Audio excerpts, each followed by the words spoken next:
Dans cette vidéo, on vous présente l'essuie-glace. Donc c'est un mouvement que vous pouvez faire allongé, puis après on vous le montrera aussi assis. L'idée c'est que les pieds aillent de l'intérieur vers l'extérieur dans un mouvement fluide. Voilà, parfait.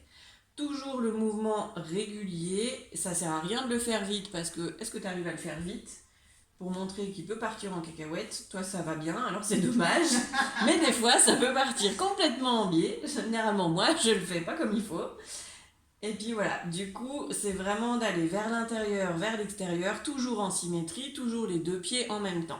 Si vous voyez que l'enfant n'y arrive pas, alors je vais essayer de ne pas tout cacher, vous pouvez mettre vos mains sur l'extérieur des pieds et puis essayer de guider, voilà, de l'amener, ou alors de pousser contre les mains. Vers l'extérieur, tu pousses contre mes mains, voilà.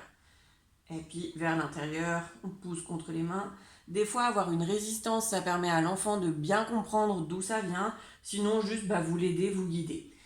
Si vraiment c'est trop compliqué de le faire, même avec une résistance au niveau des mains, vous pouvez mettre vos mains sur les pieds, sous les pieds ou sur les chevilles, et puis vous amenez l'enfant à faire le mouvement en passif.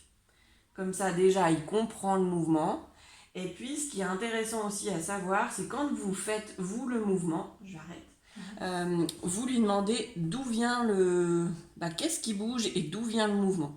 Normalement, ce mouvement vient de la hanche, mais des fois, les enfants ne sentent pas, ou des fois, par exemple pour moi, ça vient pas forcément de la hanche tout de suite, parce que c'est un petit mouvement qui n'est pas bien intégré chez moi, et puis du coup, voilà, c'est pas toujours le plus simple. Est-ce que tu arrives à te mettre assise et puis à le faire assise? Et puis pour les enfants, donc toujours un écartement des pieds. Des fois, c'est aussi plus simple de le faire. On voit pas ta tête, c'est normal. Ouais. Ok. Et du coup, des fois, assis, les enfants peuvent un peu plus se rendre compte du mouvement.